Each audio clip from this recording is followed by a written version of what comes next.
घरमा नै सजिलोसँग बनाउन सकिन्छ यति मिठो चिकन अचार। सुरु गरौँ है त।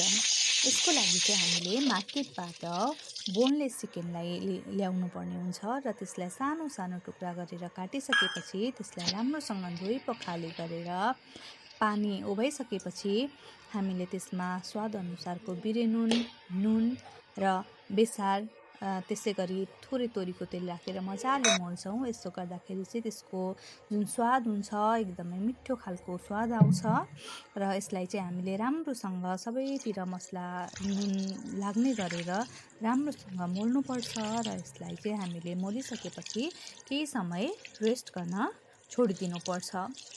हजुरहरूले फ्रिजमा राख्नु भए पनि हुन्छ। त्यस पछाडि हामीले यसलाई चाहिने मसला तयार गर्नुपर्छ, जसको लागि चाहिँ हामीले घरमै सजिलैसँग उपलब्ध हुने सामग्रीहरूलाई लिन सक्छौँ। जस्तो लसुन अदुवा। यसमा चाहिँ लसुन अदुवा अलिक धेरै राख्नुपर्ने हुन्छ, जसले हाम्रो अचारको स्वाद एकदमै मिठो गराउँछ। र यसको मसलाको लागि भने हामीले मेथी, जिरा, धनिया, मरिच, सौफ, तोरी, ल्याङ, सुकुनीलाई एकैछिन कुटिसके पछाडि त्यसलाई मिक्सरमा ग्राइन्ड गरेर राख्नुपर्छ। त्यसपछि हामीले चाहिँ सुकेको खुर्सानीलाई पनि तेलमा नै फ्राई गरेर लिएका छौँ। यसो गर्दाखेरि खुर्सानीको टेस्ट अझै मिठो आउँछ। त्यसपछि हामीले अघि नै म्यारिनेट गरेर राखेको मासुलाई तेलमा थोरै थोरै राम्रोसँग फ्राई गरेर लिएका छौँ। त्यसपछि केही लसुन र अदुवालाई अघि नै फ्राई गरेर राखेको खुर्सानीसँगै राखेर हामीले मिक्सरमा ग्राइन्ड गरेर लिएका छौँ। अब यसै गरी सबै मासुहरू राम्रोसँग फ्राई भइसकेपछि हामीले त्यसलाई एउटा भाँडामा खनाएर राख्नुपर्छ। अब भने अघि नै मसिनो टुक्रा गरी काटेर राखेको लसुन र अदुवालाई पनि तेलमा फ्राई गर्नुपर्छ र यो राम्रोसँग फ्राई भइसकेपछि मात्र हामीले यसमा अरू मसलाहरू एड गर्छौँ। किन यसरी काटेर हालेको भन्दा मासुसँगै यो लसुन र अदुवा फ्राई भएको लसुन अदुवा अचारको स्वाद यसरी घरमा कुराहरू बनाउँदाखेरि रमाइलो पनि हुन्छ र कम्पेरेटिभली बजारको भन्दा कम खर्चमा धेरै पनि बनेर तयार हुन्छ।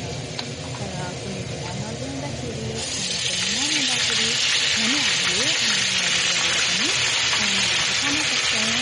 धेरै सानो अचारको व्यवसायहरू धेरै सुरु उहाँहरूलाई पनि हामीले यसरी सहयोग गर्न सक्छौँ। अहिले भने हामीले तेलमा अघि फ्राई गरेर राखेको लसुन अदुवा र राम्रोसँग चलाउँदै तेलले पकाउनु पर्ने हुन्छ र यति बेला राख्नुपर्छ। जसको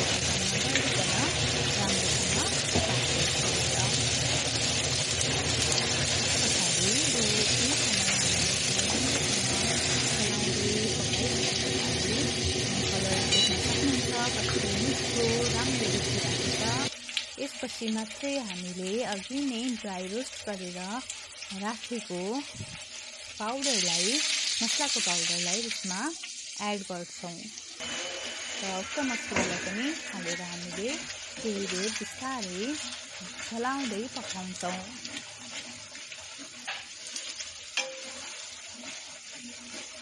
मसला राम्रोसँग पाकिसकेपछि मात्रै हामीले अघि नै फ्राई गरेर राखेको मासुलाई उक्त मसलामा राखेर बिस्तारै चलाउँदै पकाउँछौँ केही बेरसम्म। र यदि हजुरहरूले यो अचारलाई लामो समयसम्म राख्न चाहनुहुन्छ भने यसमा भिनेगरको पनि प्रयोग गर्न सक्नुहुन्छ, जसले अचारलाई केही लामो समयसम्म राख्नको लागि मद्दत